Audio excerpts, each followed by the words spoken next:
Hello and welcome to another episode of the UCLA Bruins Insider Podcast. As always, I'm your host, Connor Moreno, lead writer for UCLA Bruins on SI. And today is June 30th, and that means we're wrapping up a pretty long and momentous month for the UCLA football and their recruiting, and DeShaun Foster's 2026 recruiting run of the month. Obviously, they still have a few commits that they're expecting in the coming weeks, but I just wanted to highlight June because it truly was like a really, really big month. Out of the 21 total pledges that they got in June, not in June, out of the 21 total pledges that they have so far in 2026, 15 of them came in June. So it was a really big month. It started within the first week of the month, and it lasted all the way until even Saturday, I think, was their last commitment. So what I wanted to do on this episode is kind of go through all of the recruits that pledged this month, give a little bit about them, and tell you the dates, kind of a chronological order of the commits, especially because in the first couple weeks was the brunt of all these commits, and then this last like week or so has been they've slowed down a little bit. But like I said, in July we're still expecting a few more commits to come in and bolster what's already the best UCLA class that they've had in over a decade so far. So let me just pull out my phone, just because my laptop is being weird. And I'm just going to be reading off my phone from these this list of recruits. So the first commit in June actually was a big one, especially at the time. It was four-star offensive lineman Micah Champion Smith, from Vero Beach, Florida. At the time, he was DeShaun Foster's highest-rated recruit of his entire tenure. And I say at the time because a couple days later he was already passed up. But yeah, Micah Smith, he was the first commit to come in June. Out of Vero Beach, he is the 35th prospect in the state of Florida. And yeah, four-star. I think he's still the second highest rated in their class, of course, according to 24/7 Sports. And then the next day, interestingly enough, these next two commits on June 8th are two wide receivers. Or one of them's an athlete technically, but they're going to be playing him at wide receiver. It was Joshua Mensah, he's the athlete, and Justin Lewis. Sorry, they're not wide receivers, they're cornerbacks. My apologies. But yeah, so interestingly enough, June 8th, that weekend, I think that day, June 8th, Joshua Mensah and Justin Lewis were on campus at the Wasserman facility. They were there for their high school 7-on-7 tournament for Rancho Cucamonga High School. And previously they hadn't gotten an offer from UCLA. They were being looked at by other teams. They had offers for other teams, and both of them on the spot got offers at the tournament, and even more on the spot accepted those offers and committed to UCLA. So I mean, talk about hands-on evaluating talent and striking while the iron's hot. The Bruins offered them a scholarship, and both of them committed right on the spot. So that was on June 8th. And then we go to June 9th. See, they had one. I think they had two on June 9th. And June 9th was also a big day.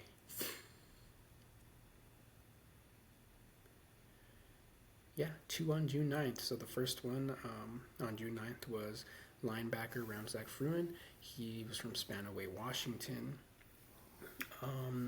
Yeah, three-star linebacker, number 3 prospect out of the state of Washington. Still a pretty good prospect and a pretty quality pledge from UCLA. But the highlight of that, and quite possibly the highlight of June, now that we're already done with the month, was 4-star offensive tackle Johnny Jones Jr., who is now DeShaun Foster's highest-rated prospect of his entire tenure and UCLA's highest-rated prospect in the class of 2023.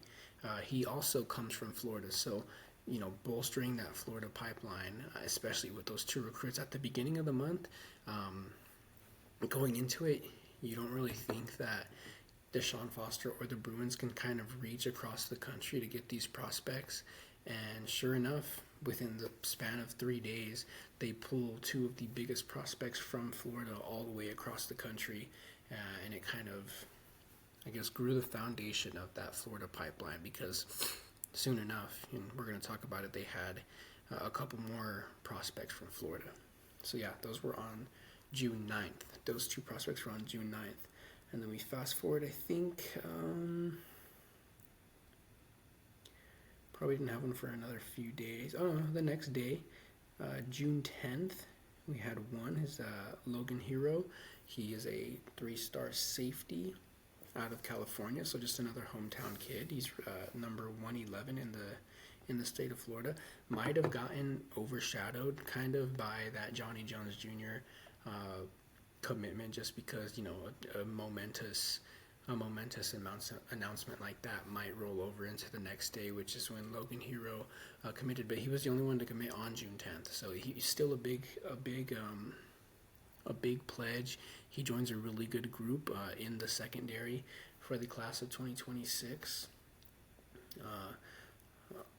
If I'm correct, he had offers from Utah, Cal, Princeton, pretty good programs that he had offers for, and he just eventually opted to stay home and, you know, play for the Bruins.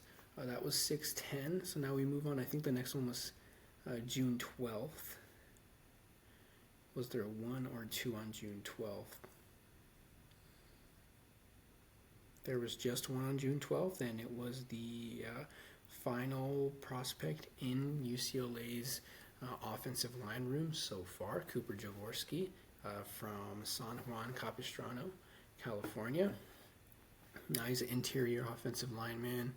He's the 92nd ranked prospect in the state of California. Really good, you know, I think a really good, you could say third stringer maybe, but he's like a really good third offensive lineman in this 2026 recruiting class.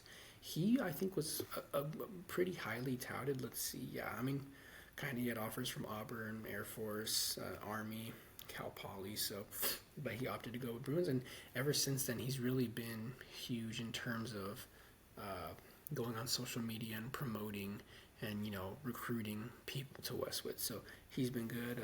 That was June 12th. So still, like, literally, like I'm telling you, those like middle 2 weeks of June were the biggest weeks for UCLA. We could go a little bit quicker here. I think they didn't get another one until June 14th.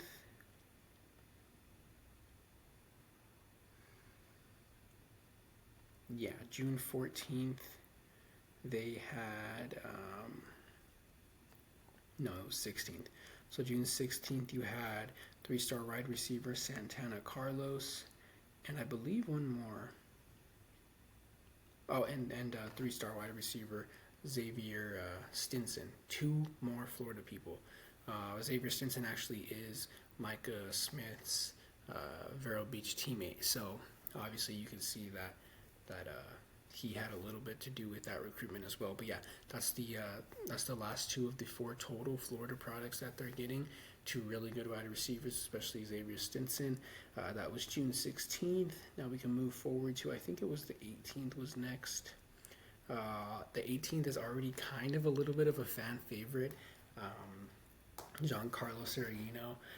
He's a long snapper. He's their lowest rated recruit. He's still a 3-star, but get this, he's the number 1 long snapper in the nation, and he opted to go ahead and go with the Bruins. He is from Moraga, California, so still hometown kid. Already kind of a fan favorite just because he's a long snapper. People love those quirky positions.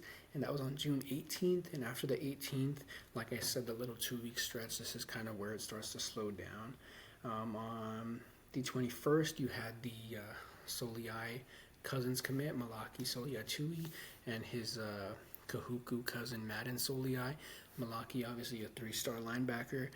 Madden, a 3-star safety. Really good prospects. They're kind of in the middle of the pack of UCLA's prospect ratings, I guess you could say. And so that was on the 21st. And then we moved to the 23rd, I think. Oh, I forgot about the 19th. So on the 19th was actually their third highest rated prospect, four-star defensive lineman David Schwartzow. He's out of Seattle. That was a really good one because going into it, out of Washington, you expect University of Washington to. A lot of insiders thought that he was just locked in going with the Huskies, but I don't know where he chose UCLA, and that was a really big commit. Obviously, he's a four-star. He's their third four-star next to Micah Smith and Johnny Jones. So, yeah, that was the 19th. Excuse me. And then I already said the 23rd, we had Xavier Warren, who, by the way, committed to the Bruins before the Pula twins decommitted. So, Burl Toller and DeShaun Foster were kind of bolstering that wide receiver room, kind of expecting to lose the Pula twins. And, I mean, you can't really think of a better replacement. 3-star wide receiver, insanely fast. He has dynamic athletic ability. He's the 41st prospect out of Texas. He's from Georgetown, Texas. 53rd wide receiver in the nation. So, really good pickup right there. That was the 23rd. And then the final came just a couple days ago, was 3-star athlete Torrey Davis. He's the third-ranked recruit out of the state of Colorado. It's from Fairview in Boulder. Really good prospect. He's an athlete, two-way athlete. I think he's a two-sport athlete as well, but the Bruins recruited him to play safety, so he's going to be in the secondary. He is their second highest rated 3-star next to Anthony Jones, who committed back in May. So, yeah, I mean, this is one of our longer episodes, just kind of summarizing all of the June prospects for UCLA, and for good reason. I mean, they had an incredible June, and for a good while there, this is a daily podcast, for a good while I was saying I wouldn't be surprised if tomorrow they landed another recruit, and they did. So I think right now they sit at 16th on 24/7 Sports, or 247 Sports' national recruiting ranking. So it's only up from here. I mean, they're already overperforming. Every recruit they get moving forward is just going to be another addition to what's already a really good class. So yeah, then that's going to be all that we have for you today.